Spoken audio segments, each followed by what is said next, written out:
Dear student, I am Dr. Harold Thomas, Professor in Applied Geology, Dr. Hari Singh Gaur Vishwavidyalaya Sagar. Today, I will deliver my lecture on metasomatism.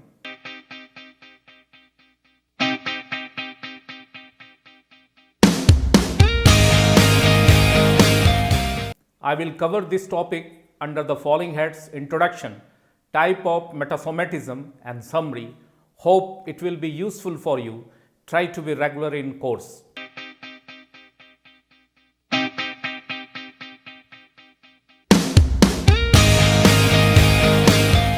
When a metamorphic rocks undergo significant changes in the chemical composition during recrystallization, the process of change is referred to as metasomatism.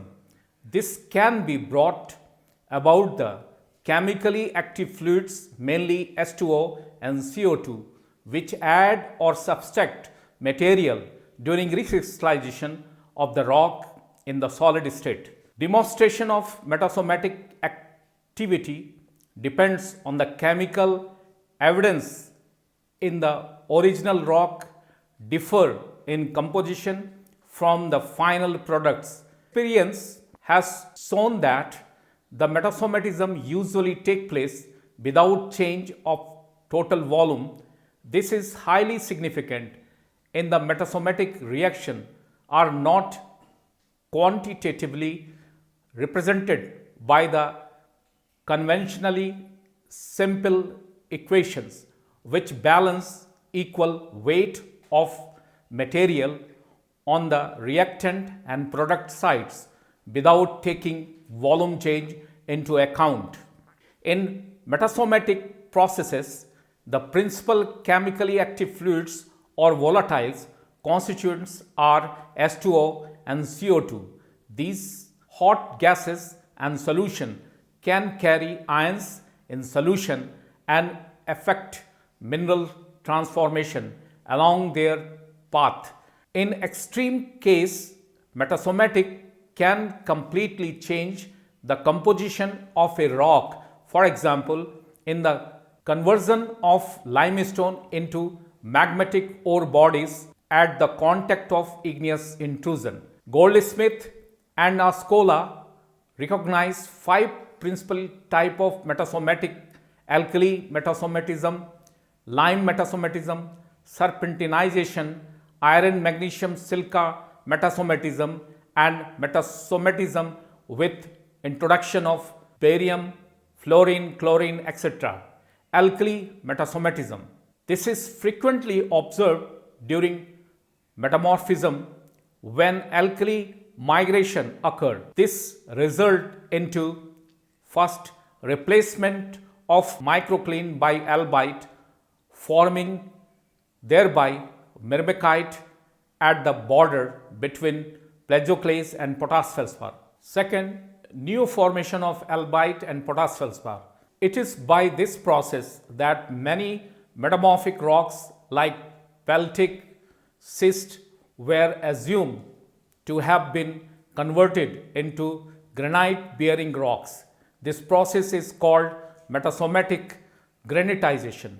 Many batholith size granite rocks were attributed to metasomatism in which significant amount of sodium, potassium and silica and H2O were introduced into solid rocks, removing other as basic fonts or concentration as a complementary change.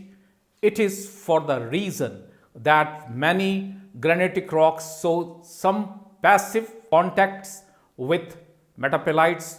On the other hand, many china clay deposits are the result of metasomatic alteration of granite. In this process, the feldspar is altered to kaolin. 2KAlSi3O8 plus 2H2O give rise to Al2SiO5OH twice plus K2O plus 4SiO2 by sericitization and kaolinization. Many authors like Carmichael in 1971 considered the alteration of andalusite Al2SiO5 into muscovite by potash metasomatism. By the same mechanism, the crystallization of microcline or albite is contemplated at the expense of other phase by potash and sodium metasomatism. It is indeed a pertinent question as to how the great distance such as alkali migration could be effective. Experiments of Blackburn in 1968 showed that migration of ions in the solid state is of the order of a few millimeter only. Lime metasomatism at temperature corresponding to green schist faces, certain calcareous rocks may form calcilicate minerals such as diapsite, gracilurite, androcase and scapolite, which form at the contact of marble and granitic intrusive bodies. These rocks of the contact are called scanned terms for waste. When granite intrudes a limestone rock, the contact acts as the site of high mobility of fluids that have two origins, one associated with the intrusion and other fluids liberated from dehydration and decarbonation reactions. In the wall rocks, the granite fluids dissolve Si of the granitic, while CO2 rich fluids from the country rocks dissolve calcium and other elements.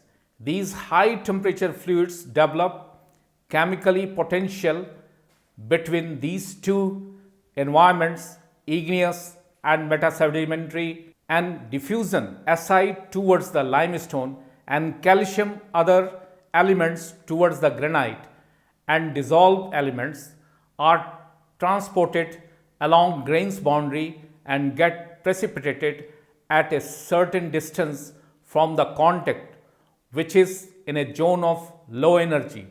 This mutual diffusion of Si towards the limestone and calcium and other elements towards the granite develop calcite, quartz, wollastonite. Furthermore, since the granite contain a notable amount of alumina, Fe, Mg, potassium, sodium, we get at the contact a varied mineral assemblages of hematite, gracilurite, vesuvinite, heidelbergite, etc. The convective fluids may also dissolve other elements successively and precipitate them. This is how tungsten in the form of silites CaWO4 has formed. Some of the best described example of lime metasomatism are those accompanying ore deposit of Sweden. Here, the ore bodies consisting of hematite or magnetite with quartz and sulfides ores is bordered by reaction scorn of magnetite, diapsite, andradite, tremolite formed by the reaction of the dolomite and the intrusive granitic bodies. Magnuson in 1966, on the contrary, assumed the parent material to have been sedimentary iron ore along with limestone and dolomites that were altered by original metasomatism.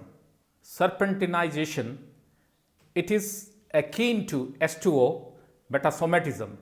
The Mg silicate serpentine form from other magnesium barium silicate such as pyroxenes and olivine, whereby Fe is removed along with some Mg by such reaction as 5Mg2SiO4 plus 4S2O give rise to Mg2Mg3Si2O5OH4 plus 4MgO plus SiO2, but serpentinization probably can result from the reaction of aqueous residual solution produced by cooling of olivine-rich pedrotite magma, that is autometamorphism. Fe-Mg silicates metasomatism. The classic example of Fe-Mg silica metasomatism in silicate rocks and quartzite is in the Precambrian of Finland and Sweden. Askola in 1914 proposed that in the Orivesi district of Finland, MgFeSi from the granitoids got intruded into adjoining limestone and formed tremolite, Hedenbergite, hornblende and andradite. When MgFeSi introduced into the quartzo-feldspathic leptites, the result was the production of cordierite, anthophyllite, gneisses with complementary removal of calcium and sodium. Metasomatism with introduction of boron, fluorine, chlorine and CO2. The result of the introduction of these elements are barium introduction from borosilicates, tourmaline, axenite, etc.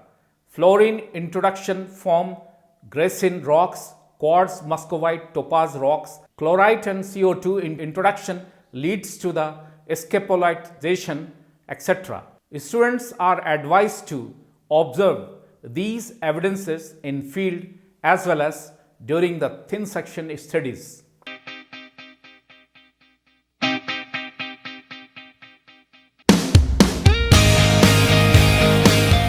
Dear student, today in this lecture we have discussed about the metasomatism.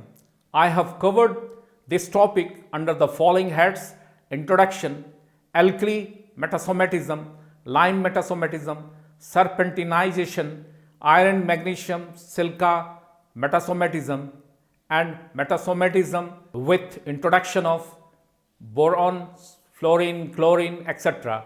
and summary. I believe this lecture was useful for you. Try to be regular in course. For further studies, please read the textbooks, references and links given in the text. Thank you very much.